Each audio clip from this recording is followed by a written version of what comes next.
has to be a Zoom. Well, sure, a Zoom. All right, it's 5:30. Yeah, my schedule is pretty open, so whatever works for you, Abby, it's fine. Okay. Maybe 15 minutes, half hour or so. Okay. We got most of the committee here, or almost all of it. Okay, I'm going to call the meeting of the Community Development Authority of the City of Middleton for October 8th, 2022 order. And the first item on the agenda is the roll call. Abbey. Okay, I've been paying attention to who's joined, and I have Brar, Barker, Furlong, Nelson, Oakes, Olson, and Weber as present. I do not see Barron. Barron, are you on? Okay, it looks like we have everybody except Belinda. And Kari, are you connected? It looks like it says connecting, but are you here? I know Kari logged on early. I think Kari is not on yet. Looks like she's still connecting, so I'm gonna Well, for the time. Yeah, she doesn't have her microphone on, so not the camera either. Okay. But she's somehow connected. It's on my screen. I'll try We to got pay 10 people. so that I Okay. can mark down the time that she arrives. Okay, okay, all right. Mike's on now, so she. Okay, so the first item on the agenda is approval of the minutes. So everybody had a chance to read.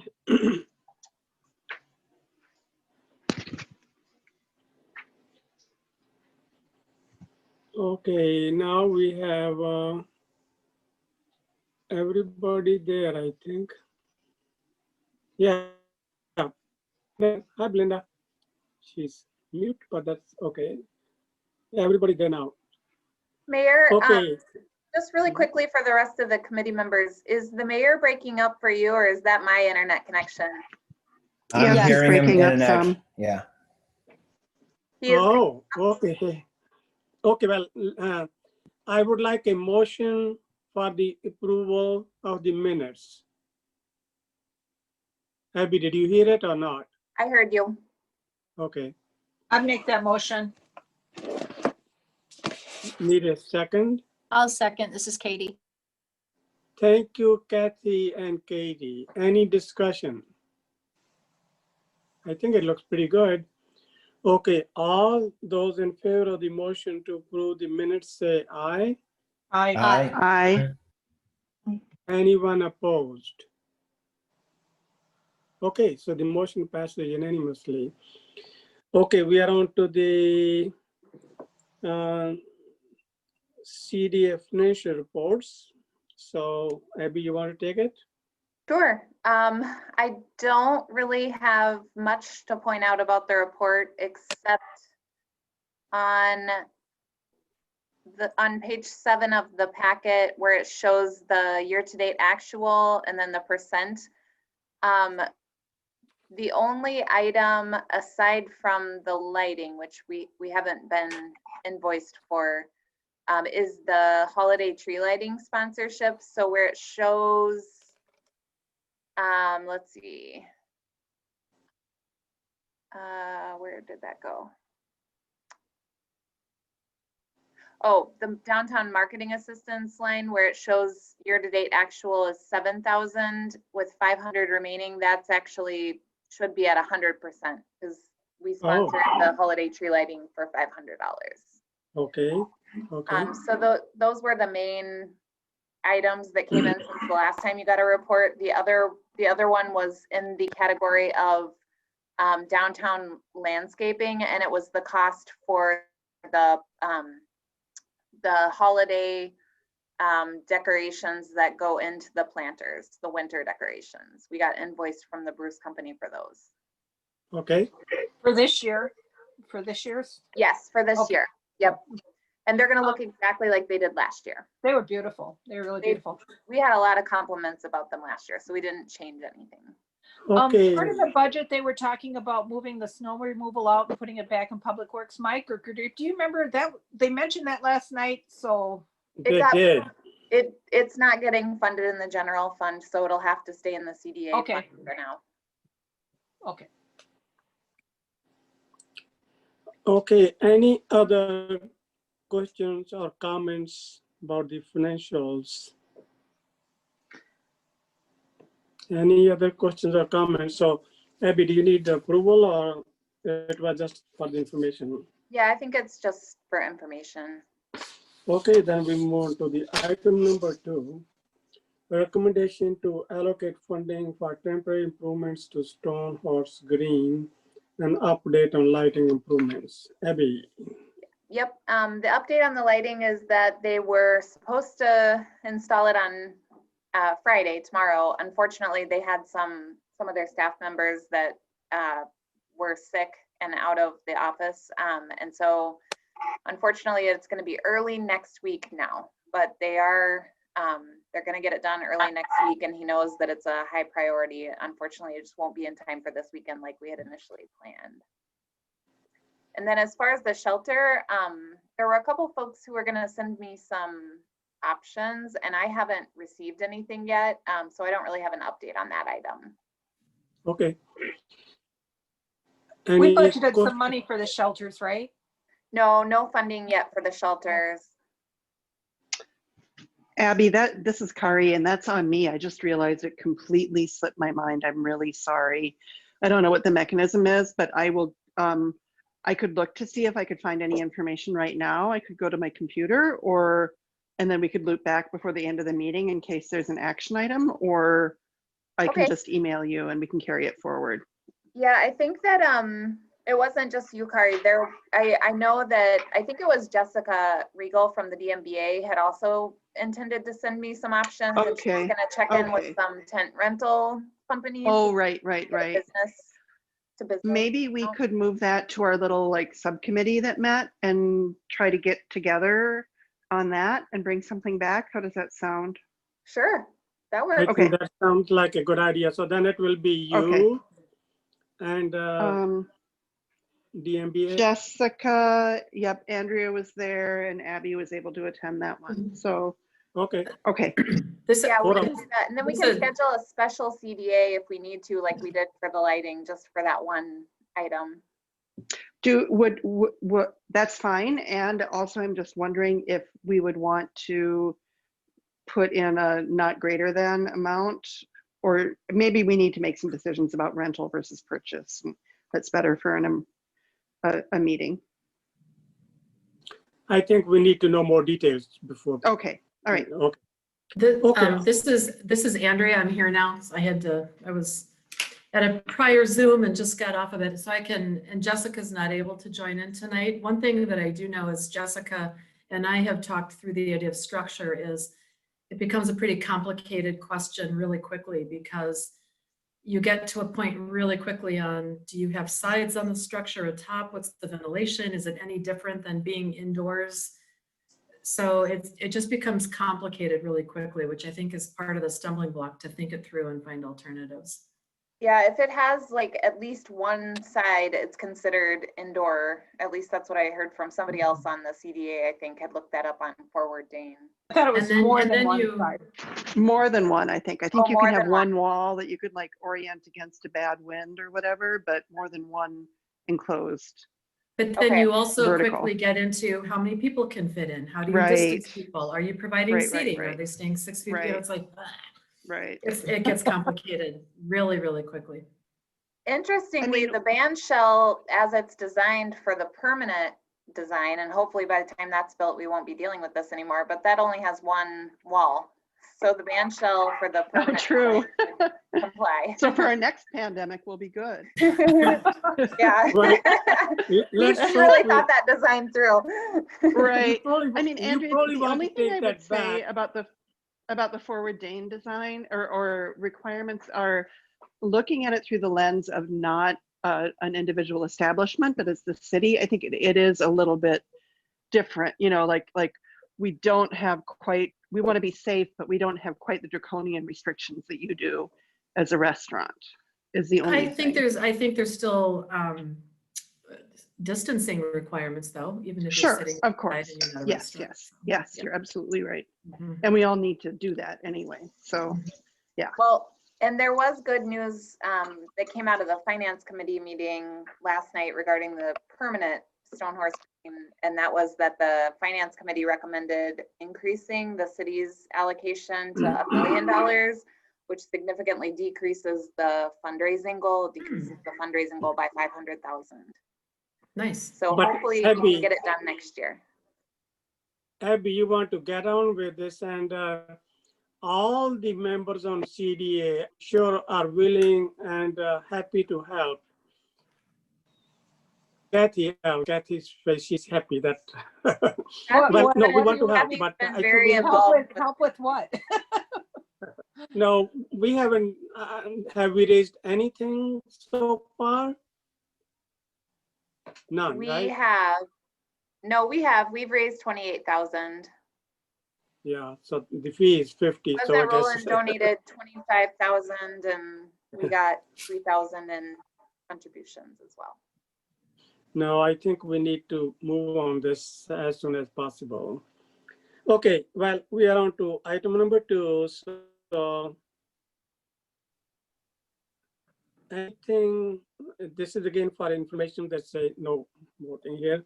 We want to item number 3, request for advance funding for production of downtown Middleton.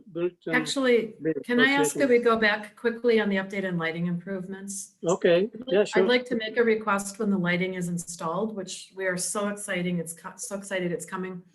That there's also an effort to redistribute the tables and make sure that the tables are spread out and distanced appropriately because they are not right now. And I think that putting the lighting in is the perfect opportunity to reinforce that. Great idea. And Karen Furlong, he's a mover and shaker on that area. So I'm sure he's listening and he will do it. So he will make it happen. So, Thank you. right, Karen? Oh, sorry. I can literally my internet connection just froze. What was I volunteered for that I didn't hear? Well, Let's leave it you were at that. in. Karen, when the lighting goes in, Well- the goal would be to take that opportunity to distance the picnic tables a bit more and spread them around the site. And I can volunteer my husband to come down and meet and help you. Perfect. All right. I can do yeah, that. same. We can I'll can volunteer my stroll down husband Hubbard and too. do that. Yeah, me too. We can all carry. Yeah. I think it also needs to come with So- some kind of communication that this is where the tables are being moved and this is where the tables need to stay. They can't be moved back. Right. That is I tricky. I like think that. that sounds I like- great. How should we do that, Andrea? Do you see that being a sign put on the tape to the tables or something, or is it just do we put because we talked about putting signs up for something else? I think, Yeah, right? signs on tables we have not had luck with because of the elements. Even if they're Right. laminated, they just don't stick. They wash away. So I'm not sure that. I mean, that would be a nice spot to put it because, and I'm not sure who's doing the moving. Is it people moving or is it businesses moving? And so where does the communication need to go? I'm not sure. If Probably Right, some well, of both. Yeah. If it's So I think if- businesses, with the downtown Facebook group, it seems like all of the businesses that, need to see it have been seeing those communications on the Facebook. Could I just put it on there? Yeah, that's a spot to do Yeah. it. And we could You reinforce start- that with an email out too. Great. Yeah, let's just do electronic communication for now across to the businesses. And then when we publicize it on Nextdoor, Facebook, whatever else, Abbey, through other social media channels, we can have that as a writer on there as well. Hey, we've moved the tables. Let's just try and leave them where they are. Mhm. I like that. I like that, Karen. Yeah, very forceful and definitive communication. Awesome. Okay, we are on to item number 3, request for advance funding for production of downtown Middleton Business Association holiday tents. Who is going to take it? Abby, Jessica? Well, we talked about this a little bit at the last meeting, and it seemed like the CDA was pretty supportive of the concept. I've just included just a little paragraph description here, but Andrea, I'm sure, can give you an update on the concept if you. Yes, so we've made great progress advancing this idea. And one really nice thing about it is the production cost that we were thinking we might need to spend has actually come in quite a bit lower. So we had been thinking we could do something for $8 to $10 a unit, and it's coming in more like $4 a unit on the, at least the hard production costs, for the cost of the container, the cost of the printing, being able to sticker the container with our branding, and even some kind of value-added bonus sticker inside that could be over and above the printed offers. So we're planning to produce 1,000. That comes in at $4,000 is what we're thinking for these hard costs. That is still a huge chunk out of what's left of our DMBA budget, since we haven't had a wine walk this year or anything else to bring in more funds. And so we did want to bring this idea back to the CDA this evening to pursue this again. This is an advance, so that, again, once we sell these, we'll be bringing money into the account that we can pay this back. It just would be very helpful to us to have the advance so that we can forward order all of the materials. And then as we're going to pursue a pre-sale of the tins, and then we have a whole sales plan in place that we fully expect that we can reimburse this. Mayor Dan Barker has his hand raised. Dan, you're up. Thank you. What will the tins be used for? Is it for come in and get 2-for-1 drinks, or how is it going to work with the restrictions in place? Yeah, we are, so the ultimate objective of this tin is that it provides an incentive for consumers to come back to downtown Middleton businesses, to get them back to the business, whether it's inside or coming for curbside pickup, whatever it is. And that would start, the offers would start to be good right away as of November 1st. We're not even going to make them wait until January 1st to make this a 2021 deal, because businesses need people here now. We are running out of time to get our businesses, finding ideas to get people to come back to our businesses. We're just running out of time. And so the structure of the deal is up to each individual business. It has to be something that works for the business to accomplish that goal of getting people to come in. For a restaurant, it might be something like get $10 off the purchase of 30. For a retail business, it might have to be something like get $15 off a purchase of 100. So each business's offer will be up to the individual business. But what we're hoping to do is, across the 20 or so, 25 plus offers that we're hoping to put in this tin or in this gift pack, that the value across all of these deals is in the hundreds of dollars. So it's a great value, for a $28 purchase price. And it's more than just a coupon. This is more than just a lucky book. What's that? I'm sorry. You were thinking of earlier, I thought you were producing fewer, but now you think you want to produce 1,000, right? We've always had 1,000 in mind. We know from my experience on Monroe Street, when we did these back when Monroe Street had road work and was shut down for 10 months, we sold 1,000 very quickly. People are really eager to help small business, and they sold very quickly. It was a lower price point, to be sure, but the other data point is City Tins sell, which is another kind of model for this. They sell for a $25 price point, and City Tins produces 6,000 a year for a given market. They're such easy gifts to just grab for like coworkers, and yeah, I think you'll sell 1,000 easily, Andrea. And I think we've had a group of people working on the branding and the presentation of this. Jen Wooven from Tradition, we've had Jeannie from Amped, and Sarah Soldat, who you have graciously helped fund for us. They have been very hard at work on the branding. And I didn't have the sell sheet in time to send with my update for Abbey, but it is really, really cool. I think people are going to this is going to go over well for people as a really fun gift idea. Kieran has any his hand raised. questions? Who does? Kieran.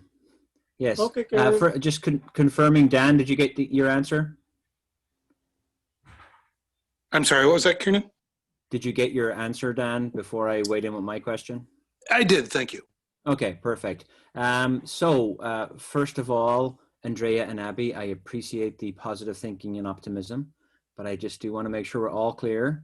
Once we sell them is also if we sell them, but I'm with you. I think you will, right? But I just want to make sure it's clear that, look, there is a risk to this for the CDA in terms of the outlay and whether we get it all back. And I'm sure DMBA will do best efforts to make sure they sell them all.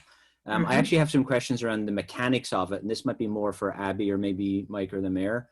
How do we go about issuing a note, issuing a loan, a promissory note, or whatever else it might be?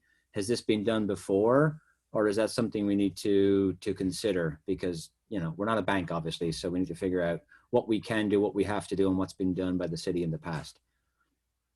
I'm hoping Mike can take that because I don't think we've ever issued a note for something like this. I know we have like for a mortgage for a larger dollar amount, but for something this small, I can't think of any examples, but maybe Mike has one. Right. Abby, can you hear me? Okay. Yes, we can hear you, Mike. Wonderful.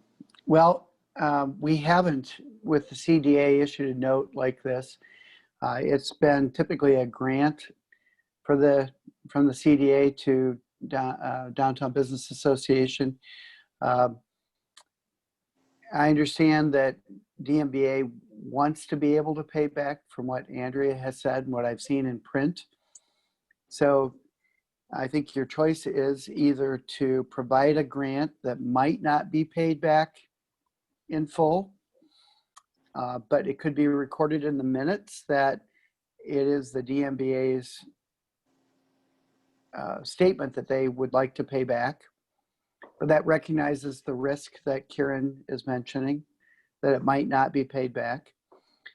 Or we could go through our city attorney, and that's going to take time. It always does. Right. To develop an actual note with a promise to pay back.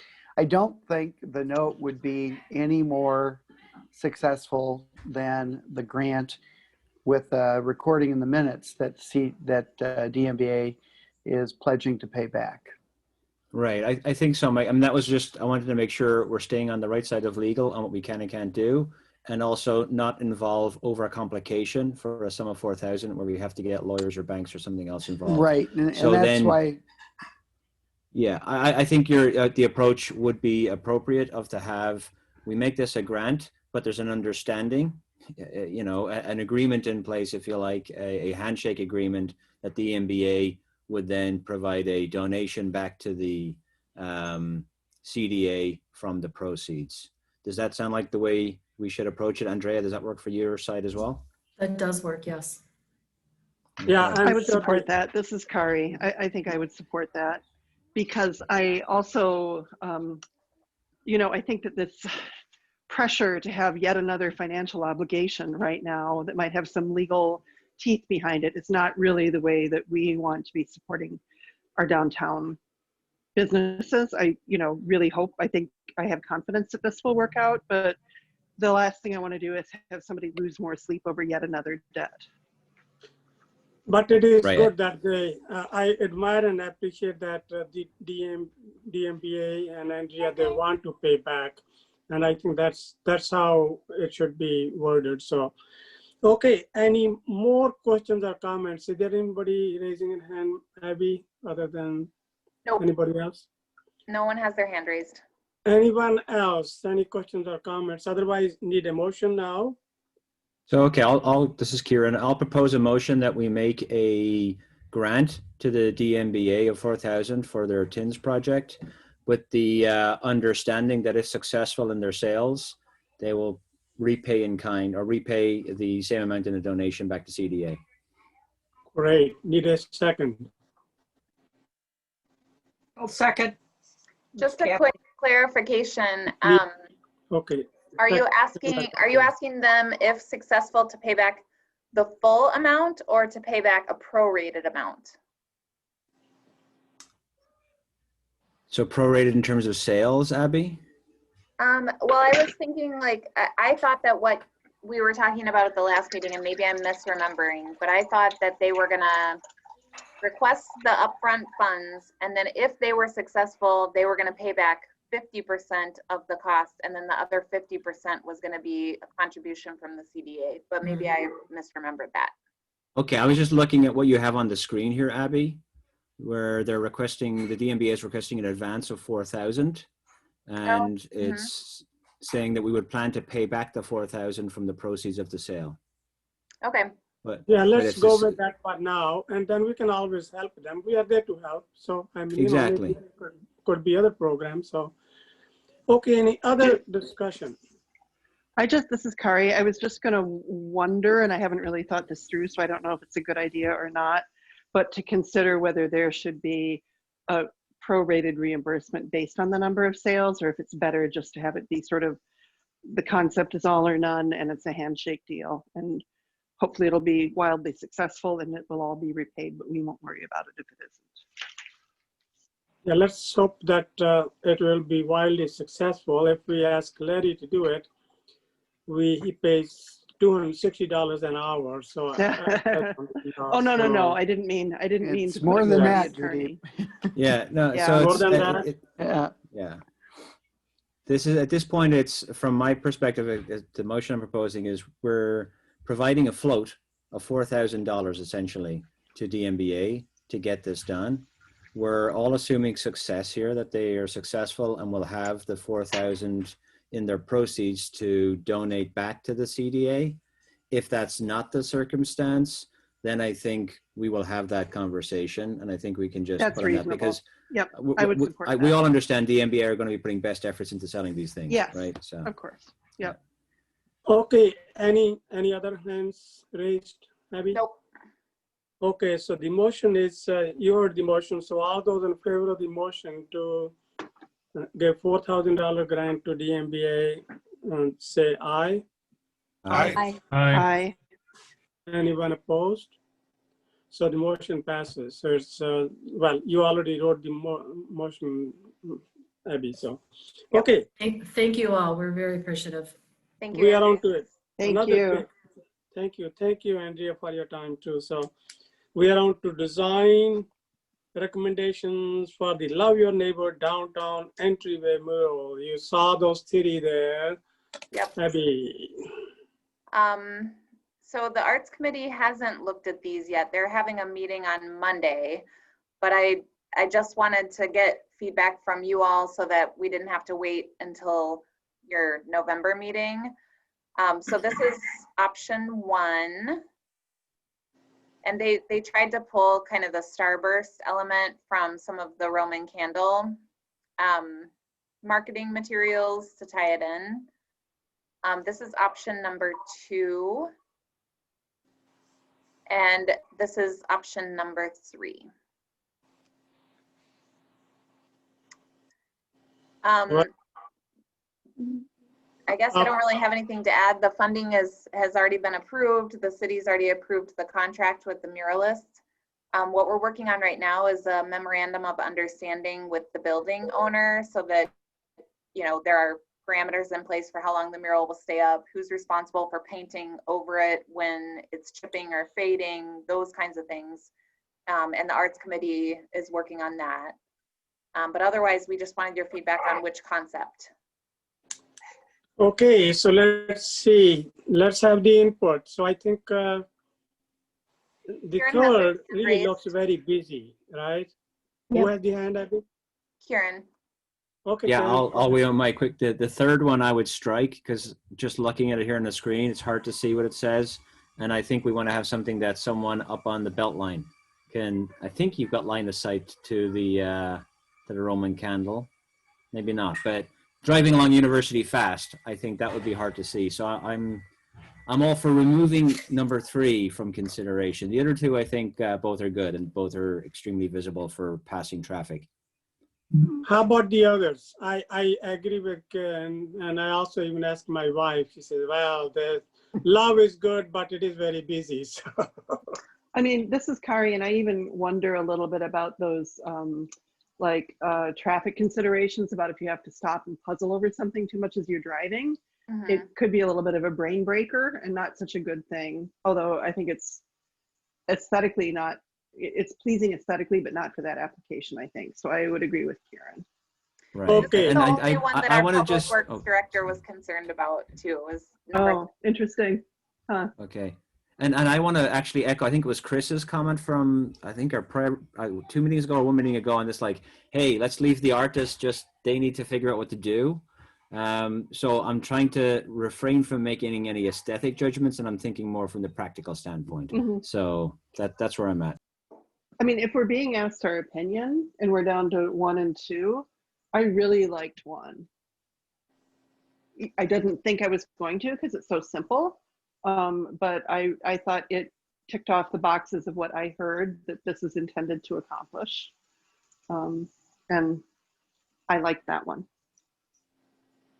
Okay. This is Katie. I would totally agree with that. And for me, the second one, the script reminds me of Christmas. And Yes, we yeah. we want it to be all seasons. All right. What do you think, Kathy? I know you're thinking, I can tell. Well, I guess I didn't know what to expect when I think mural. I think more graphic, images and stuff. So I didn't know what to expect. I guess it's, what it is. What do you This think, is Chris? more of a sign than a mural, I guess. So is what I would say. Yeah, I think I agree with you. Chris, what do you think? I know you are thinking too, so. Yeah, all right, so the first one, the blocky letters, it's fine.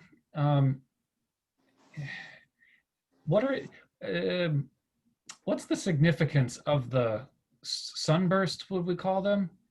I think that they pulled that from some of the design elements of the Roman candle.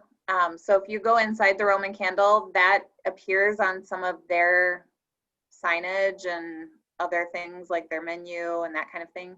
So I think that their goal was to make it so that the mural wasn't too different from what's going on over here. So they wanted to use that to tie it in. Interesting. And they do say the branding of Roman candle reserved for the right bottom corner. Yeah, I agree with Kathy. It looks like a sign rather than a mural. Mhm. So, Yeah, okay. Can I give feedback on that from a DMV perspective? Okay, so now how about Belinda? You have something, well, I think Andrea wanted to say something, Mayor. okay, all right, Andrea, go ahead. Yeah, from a DMBA perspective, we were all really excited about the Love Your Neighbor idea. It fits very much with our branding and the branding of Middleton in general as the Good Neighbor City. Tying it so closely to the branding of one business, I think kind of takes away a little bit from the messaging of tying it to the downtown in general. So I would almost ask that we kind of pull back a little bit from tying it specifically to Roman candle branding. Okay, how about the others? So it just, I mean, love your neighbor by yourself doesn't really tie it to anyone. So I don't know how many people know about that sunburst. I've been to Roman candle. I didn't really see. So, yeah, but that's something to think about. Dan Okay. Barker has his hand raised. Hi, Dan. Okay, you're up. Yeah, I found it interesting that we all kind of landed on the same page. I'm a fan of the first one as well. Simplicity. I do like the starburst, and I think it's telling that I knew what it was, but not many others did. I also think, I can't think of his name now. Anyway, the owner of Roman Candle. Brewer. Yeah, Brewer. Why can't we throw him a little bone like that? He's let us use the whole wall. He's agreeing to help out and maintain it. I don't think that's too much to ask. Good point, Dan. This is Katie. I totally Okay. agree. Okay, how about? I guess I'm not saying that we Karen? shouldn't have any kind of Roman candles branding imagery in it. To me, that was immediately recognizable as Roman candle as well. I'm just asking if there aren't other elements from downtown Middleton branding that could also be incorporated. Good idea. Okay. Andrea, are you thinking like the row of buildings, that kind of thing, or? It could maybe something like that, maybe the color palette. I would leave that up to the artists on what elements they would want to pull in. You know, I mean, I don't want to art direct them, but I Yeah. just think the messaging strategy behind it, to me, this just feels very Roman candle centric. And I Well, we are appreciate tied that. to the background. We have to keep the background that color, so. Yeah, no, I get that, but I'm just wondering Yeah. if there aren't other ways to pull in the branding is the question. Yeah, I'm wondering too, we don't want to copy the logo for like the Downtown Business Association, but I can see where some of that imagery might pull people further into the downtown. I mean, they would connect to it. Right. Yeah, and I know when we got the 3 options before we had the designs done, we selected option 1, which is the least cost, and it was the only one that fit within our budget. And that, when we did that, that removed the opportunity for like more of a graphical element, and it kind of tied us to just using the orange background and mostly having lettering. So I don't know if they could do that, but I could. I mean, they've put some other graphical elements on here. I just asked if they could be modified a little bit or broadened. Good point. Anyone else? Yeah, I like what Dana has said, but you know, we can see what we can accommodate. So, and Karen. No, I mean, I think Andrea's made a very valid request, and I think it's the kind of feedback we can provide back to the artist or studio. But otherwise, yeah, number 1 was my favorite, but I saved my vote, I guess, for my least favorite to say, let's not do that one. Okay. Chris. You're looking for a vote of which one? No. Any thoughts? Any input? Anything? No, I don't have any more input on it. It'll be fine. Whatever we Okay. choose, I'm good with it. Okay. Anyone else? Okay, so now we need to vote on this. So, Well, and if you want, you could just, one idea is you could just recommend that I summarize all of the comments that were made by everyone and then send it to the arts committee to make the final decision, if you want to do it that way. I think that sounds like a great idea, don't you think, folks? Yeah. I think let's give Abbey And you could recommend, you know, you could formally include a recommendation to not go with option 3, but then to summarize the comments about 1 and 2. Yes, I like that. This is Dan Barker. I'd almost prefer we just have it as comments and as stated, allow the artistic vision. Wow. Okay. All right. So we are done with this one, unless somebody else has something more to say. Abby will give a summary of what we said, and we go from there. So we are on to item number 6. I'm sure that everybody looked at What about 5? Kathy, how could I miss this one? I don't know, Gurdeep. Let's go for it, Kathy. Number 5, senior center front window display. Kathy, Abby, yeah, my question, Abby, do we have an agreement with like the youth center or the arts committee for decorating the window downtown? I'm just thinking that the library has their display case that's really popular. And I'm wondering if we couldn't use this to help businesses if they want to promote something on a rotating basis. But I wanted to know what Which window are you thinking of? The one that wraps the corner of the senior center, like by the stairwell to go down? No, I'm thinking of the front one where they've had those papers in there. Oh, the Hubbard Activity Center? Yeah. Yeah, so the problem with that window is that you can't really see inside of it very well, and even the lighting at night, it has like a glaze on the window. It's really hard to see inside of. Well, when you walk by, you can see, you know, I'm thinking of just like a 1 foot, you know, like they'd have papers and stuff in there now, and like some trees and.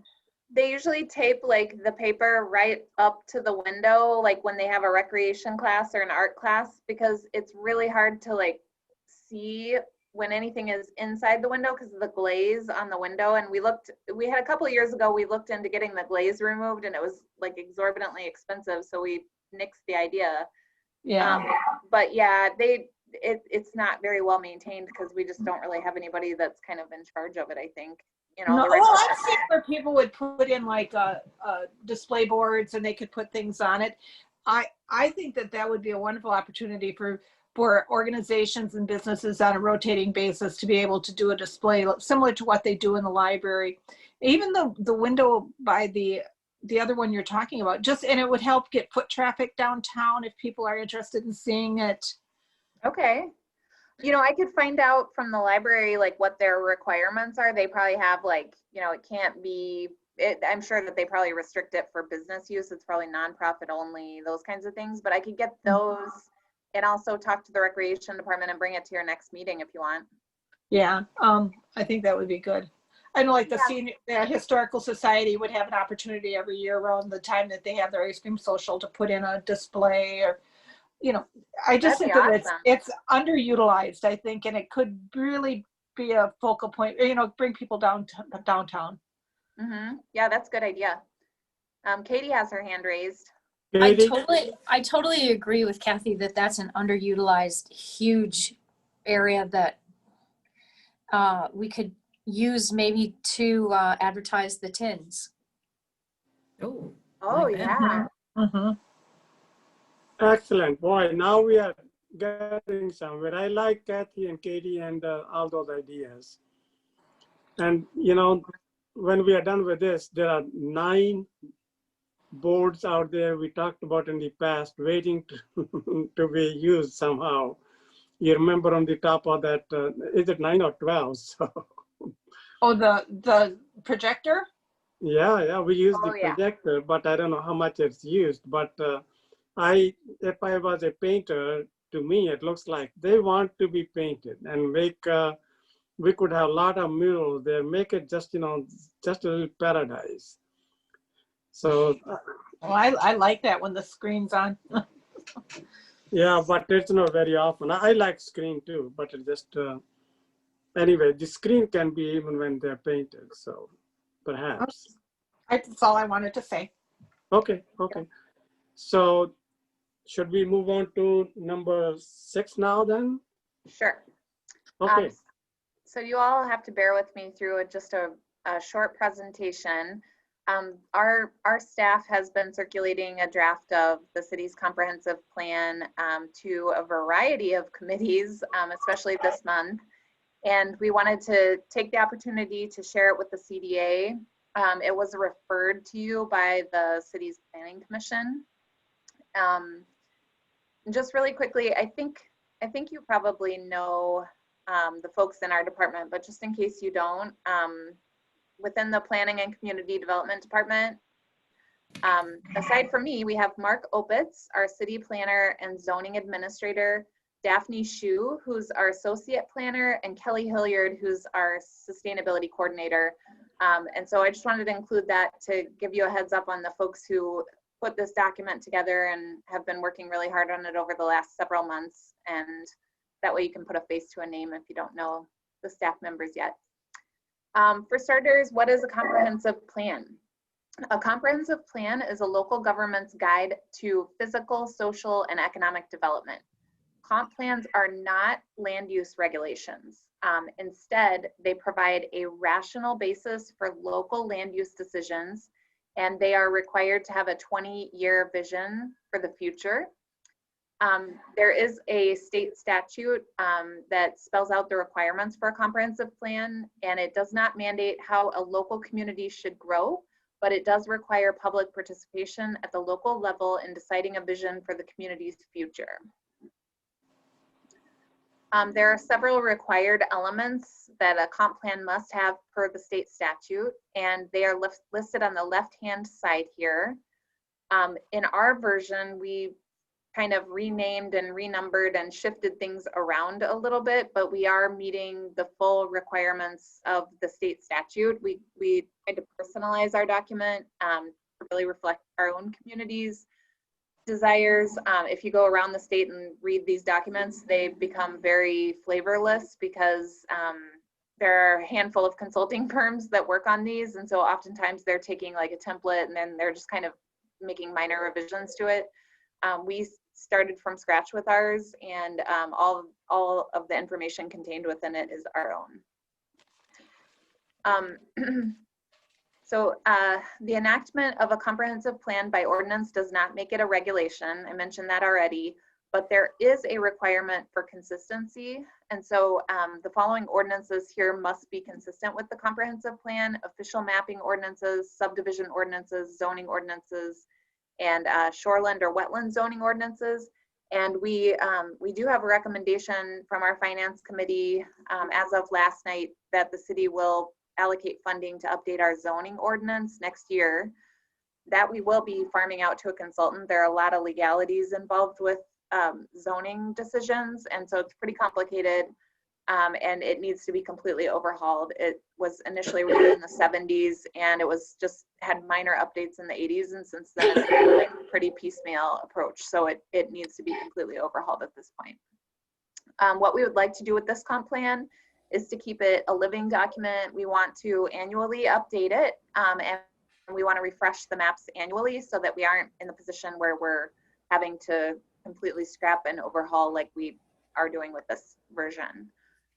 So the process to date, we started in 2015, so 5 years ago, as a minimal update, but then throughout the process, we determined that it was a complete overhaul. It's been a very long haul to get to where we are. We've had one kickoff meeting, we had a public participation plan approved, 17 public input sessions, and 24 work sessions with our planning commission. These are the list of 10 committees that the Plan Commission referred it out to. They also, I've also added 3 additional committees since then that the committee staff representative reached out and asked if their committee could review it as well. And we're open to taking this document to any other committee or commission that would like to review it. So if you're on any other boards, or if you're aware of any other boards that would like to have a presentation and an opportunity to provide feedback, we're open to that.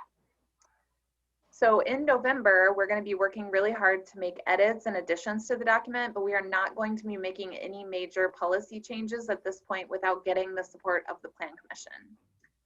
So any major changes recommended by committees and commissions are going to be considered by the Plan Commission first. And we are going to be responding to full committee and commission review, not individual comments. Just in our Department of 4 alone, we have 13 committees and 104 committee members. So as you can imagine, we can't respond to one person's request. It really needs to come as a recommendation at this point from a committee, or else we're going to be chasing our tail, making revisions back and forth to the document forever. We will continue to work on the introduction and the implementation sections, which will be reviewed by the Plan Commission. Those 2 sections are not yet drafted. We do have one comment that has come up quite a few times, that this document is really lengthy and we need like a summary page to show what the short-term goals are, the medium-term, and the long-term goals. And so we're working on that, and that will be included in the introduction section. So when you flip open the document, you'll see, you know, short-term goals, and all of them will be listed on one page, next page medium, and then long. So that I know is one piece of feedback we've gotten quite a bit.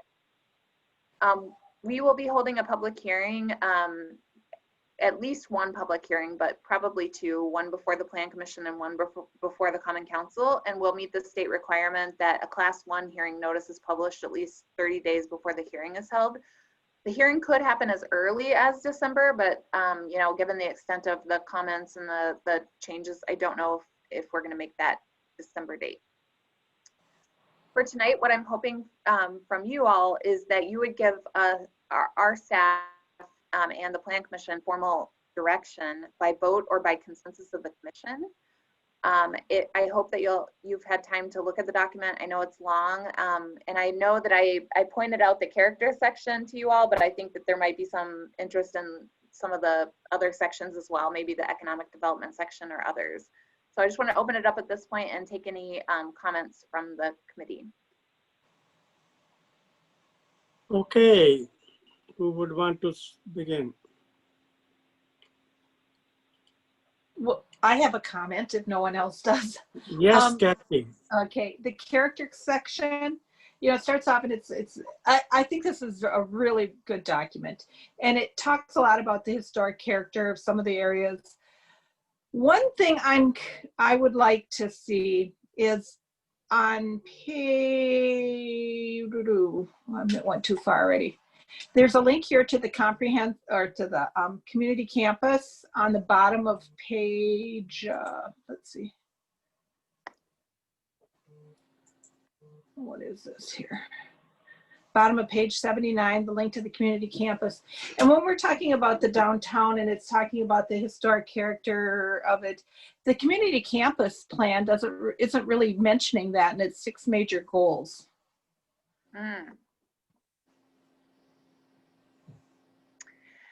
You know, when we developed, I'm not seeing the reference that you're talking about. On page 79.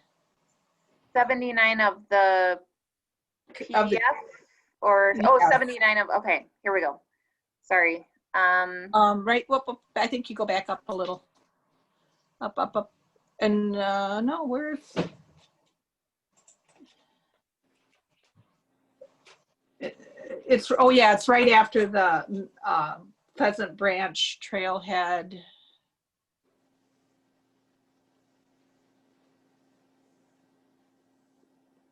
Well, is yours different than mine? I've been working. This is the packet for the meeting. That's Oh, okay. I'm sorry. Kathy, I think though, the goals for the community campus, those were pulled directly from the request for proposals. So there were 6 primary goals, and then I remember there were like 15 additional goals, and I didn't include all the additional goals in this document because I was like, that's getting way too detailed. Right. But these are the 6 primary goals that the city council approved. I just want to make sure that we don't lose track of those additional goals. Okay. I can include them. I mean, there's no reason why we can't. I just thought, well, the community campus goals are listed in 2 places. They're on page 68 and 134. And in either one of the 2 places, I think as we go, as time passes, it would be nice to have at least in one of those places, all of the goals. Okay, no problem. And compliment the historic character. And I think there was something about complimenting the residential character of the neighborhood or something. I don't know, something like that. I was trying to find them before the meeting. I ran out of time. So yeah, I'll find them and I'll make sure they get included in one of the 2 places at least. That would be wonderful because I know as time goes by, so. Yep. Anyone else? Kieran has his hand raised. Kieran? Yeah, sure. I was holding back at the start because I feel like I take too much airtime. But first of all, Abbey, to Mark and the rest of the folks who are working on this, well done, right? So this is a really hefty document. You've put a lot of work into it, so kudos. Okay, so definitely want to say that. And there's some things in here that unfortunately, this has been a really crazy week and I have not had a chance to read it all. But there have been some things definitely that I noticed when I go to, stuff that I'm very interested in. One is, the reclaim the streets kind of ethos in here. I definitely am a Middleton resident who does want to see downtown be a very walkable, human-friendly environment. And I think you've all captured that in this document. I think at the bottom of page 9, was the statement also around how that will be good for business and for the area, right? So I think it was people who walk or bike downtown spend twice as long. Yep. And they're going to spend 40% more. I wasn't sure if that was spend 40% more time or dollars, but I think they're both correlated. Actually, in there on page 17 was the next page I was going to refer to, where you're talking about building a robust bicycle network as well.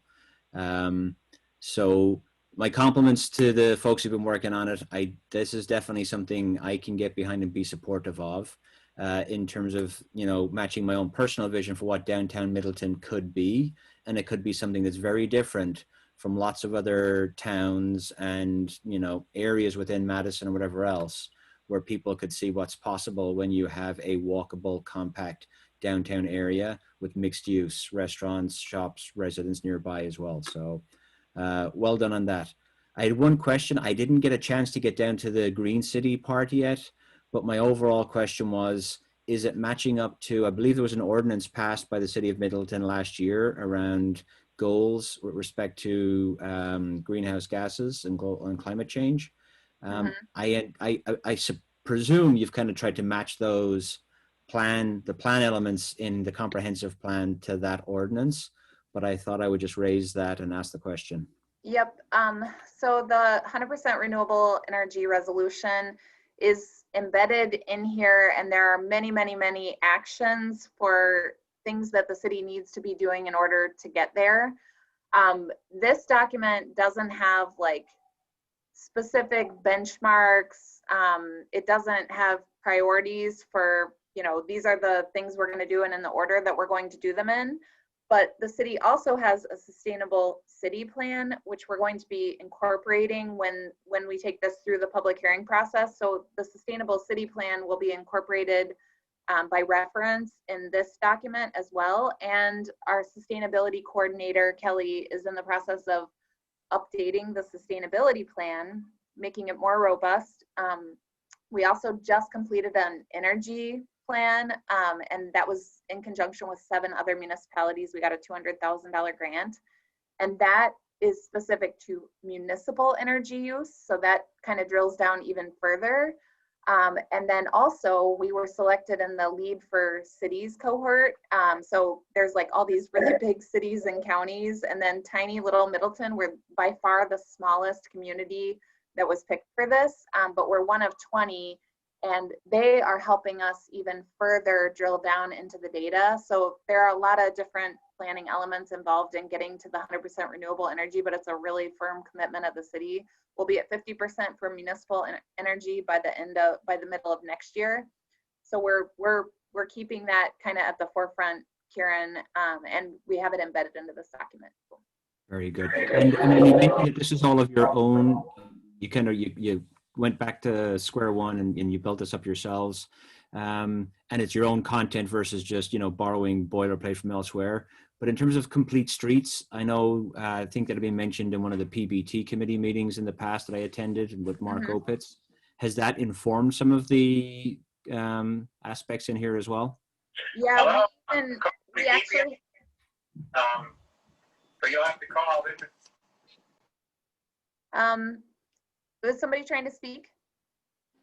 I think somebody. Background. Okay. Yeah. So we have as an action to adopt and implement a complete streets policy.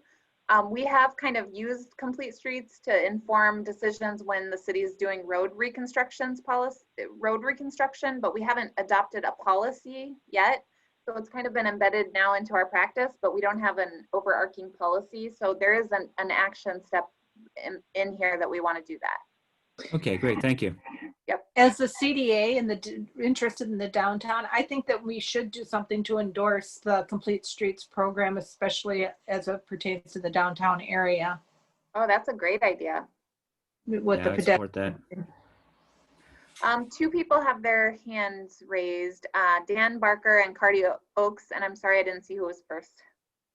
Okay, well, let's go with Dan and then Karin.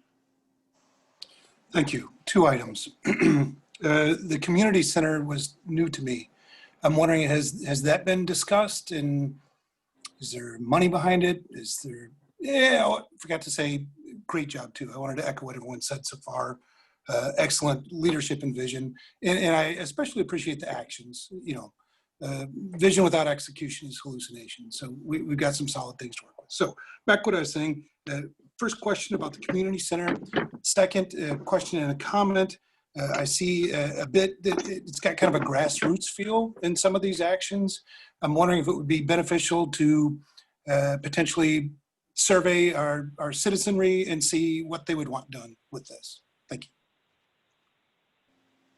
Dan, with regard to your question about the community campus, there is funding for an architecture firm to develop concepts, and they have developed a few different concepts for basically looking at all the city-owned land in the downtown. Over half of it is surface parking lot right now, and how we can better utilize the space and combine city facilities potentially into one new building. We have aging buildings, the City Hall building, we're at a point where we need to figure out, you know, are we making major upgrades to the mechanicals, or, you know, should we not do that because we're going to build a new building with the library? What are the opportunities? And the goal would be to try to do it within a time frame where the city can potentially take advantage of TIF District 3 to help cover some of the costs for underground parking in particular.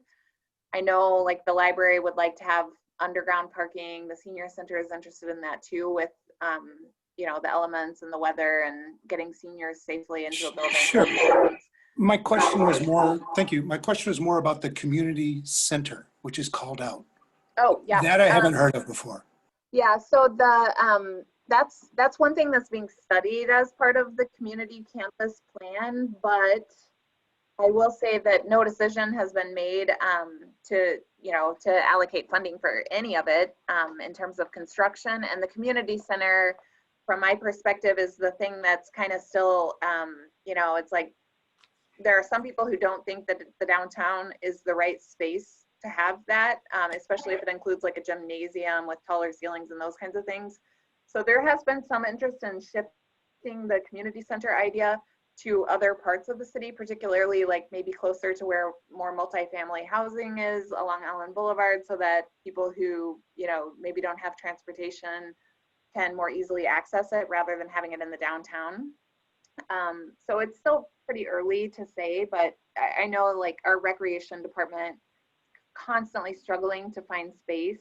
They're not really right now because they don't need any indoor programming space right now, but you know, pre-pandemic, they were always fighting with the school district to try to like eke out an hour here, an hour there where they could hold a class. And it's really hard because the school district is using their buildings most of the time in the evenings on the weekends, which is when the rec center needs to do programming.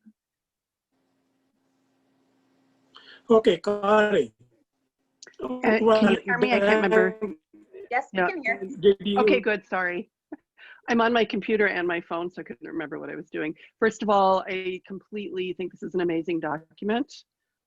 So I can't imagine the amount of work that went into it, and to try to reach consensus at this level of detail gives me a headache to think about it. So I really like the detail in the housing section, and I had a couple of questions about how some of those might also intersect with CDA mission and what we could help with. My question was whether you think the revolving loan fund would be administered by the city, if the CDA would have a role as they did before with some loan mechanisms. And then I also just wanted to know if you all have given any thought to being a little more explicit about, in addition to amending the zoning ordinances, making accommodations to encourage missing middle housing, ADUs, mortgage helper flats, things like that within the downtown housing stock. Great questions. The revolving loan fund, I think that we didn't tie it specifically to the CDA because we didn't want to, you know, tell the CDA how to spend their money. Yep. But there has been, you know, interest among the Workforce Housing Committee in particular in trying to get a program like that restarted. We had a down payment assistance loan program, and it was funded through the CDA. We helped about 15 first-time home buyers get into homes in Middleton, and now, you know, we have a few more that need to repay their loans, and we did have at least one that defaulted.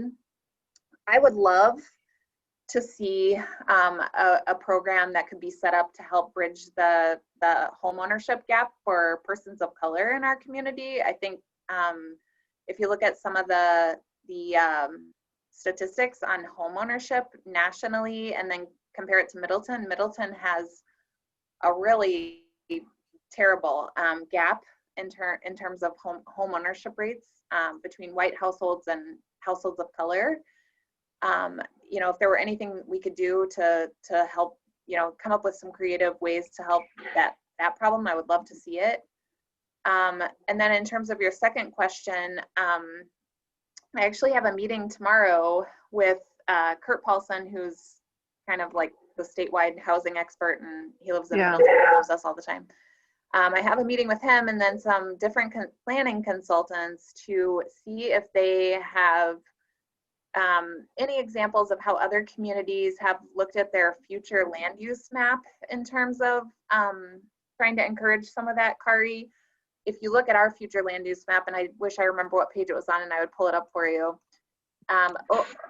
about 40% probably of the map shows single family. And this is a future land use map. It's not intended to be a current land use map.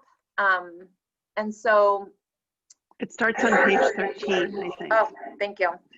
So one of the things that there's interest from our plan commission in looking at is whether there should be a category in the future land use map that would just be for like low density housing or something like that, which would accommodate, single family duplexes, accessory dwelling units, granny flats, some of the things that we see in the downtown, especially in the historic homes. We also have goals around expanding accessory dwelling units and those kinds of things. But if you look, let's look at the next one because it's just easier to see. The pale yellow color is single family. And so what we're seeing a lot of communities do in terms of zoning, not necessarily on the future land use map, but on the implementation side, when they're looking at their zoning ordinance, is that they're not including single family as a category. Minneapolis kind of led the way in doing that, and they allow, within the lowest density residential district, they'll allow anything up to 4 units, but it still needs to meet the same dimensional standards that are required in single family. So like you still have to have the front yard setback of 24 feet and the side yard of 8 and the 30-foot rear, but you could take a larger single family home and you could make it into a 2-flat under a zoning code like that. This is just the future land use map, but when we do adopt our zoning code, it needs to be consistent with the future land use map. So there are a lot of complexities, and I'm not sure if there are any cities that have combined categories like that in a future land use map, but that's what I'm going to meet with these folks tomorrow to talk about. Thank you. Okay. Kathy has her hand raised. Who does? Kathy. Yeah, I Okay. just want to say, Kari, you talked about the downtown, but I think they want to expand that throughout the whole city. And I'm really excited about that. I think that's a really a be great thing. If land is our most precious commodity, we really have to maximize its use and throughout the whole city. I agree. Totally. I mean, the explicit in the language of the housing section, the explicit endorsement of density where density is appropriate, I really like, and it's a really good point that I know Kurt has made, that the land use map may not fully support like that use of land going forward. Yeah, and I went to a conference session and I listened to the planners who worked on the Minneapolis project, which made a lot of headlines because I think they were like the first to do it. And they still expect that a vast majority of the infill development that's going to happen in Minneapolis is going to happen on major transportation corridors. So, when you talk about like creating a significant number of units, and we need a lot to accommodate the growth that Dane County expects over the next 30 years. But when you think about that, like taking one unit, like they did with the Abbey, one single family unit, and redeveloping that into 39, that's a net of 38 units. That's significantly more than you're going to see across the whole downtown, even if everybody built a granny, even if people built a granny flat, we still need to infill housing on primary transportation corridors. But the idea of like having all neighborhoods kind of share in that goal, and having it be like really slow and incremental, I think there are a lot of positives to that too. Excellent. Okay, who else? We still got some time. I guess we all have probably the next meeting at 7. So. For what it's worth, I just wanted to say that Well, Abbey, you think? For what it's worth, I think great plan. I really enjoy. I haven't read all of it, but parts of it, and it's great. I especially like the bicycle section where the vision that we're showing here to all the proposed routes. I think that is great. That shows a lot of great thinking on how we're going to increase folks, less dependency on getting in the car and maybe thinking about bicycle transportation before motor transportation, which would be great. Especially if the downtown area continues to thrive and build up a more residential population. I think this is fantastic to have bike transportation as a real viable option. And also the e-bikes too. I saw there was a section too on getting the electric bikes. That's great. I'd like to see that. That is something that also shows that something that we're trying new things that people may be very interested in, especially if they want to explore all of those proposed bike paths maybe a little bit more far-flung than they would be willing to go. So nice work. Excellent, Chris. Anyone else? Abby, anybody else raised hand? I don't see anybody else with their hands raised.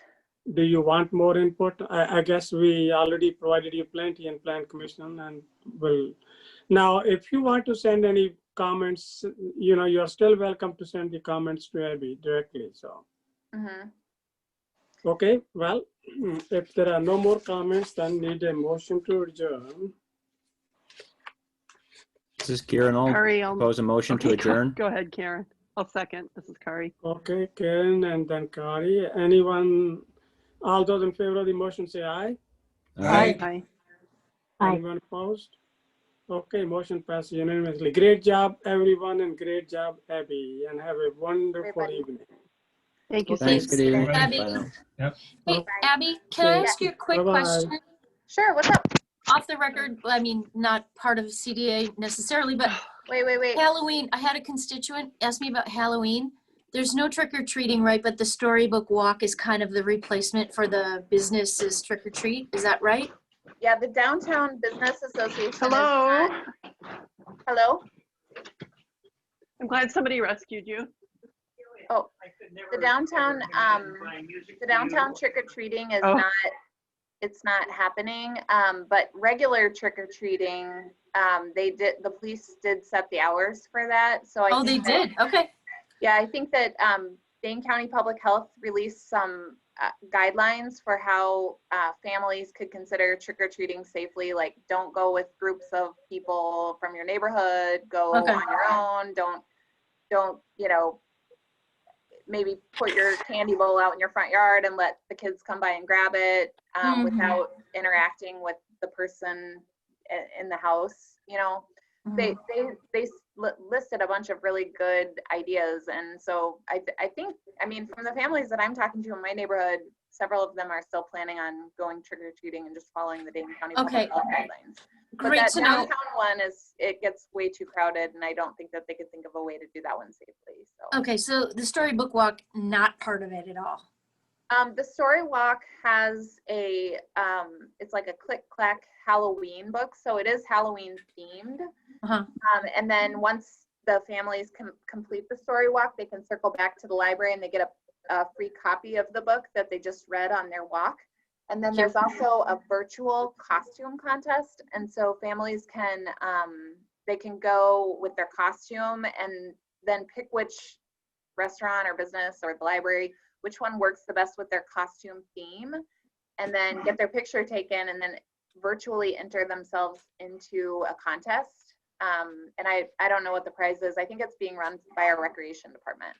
Okay, sounds great. I thank you for your extra minutes. Thanks. Have a good All right, no problem. presentation tonight. Thank you. Talk to you Bye. later. Bye.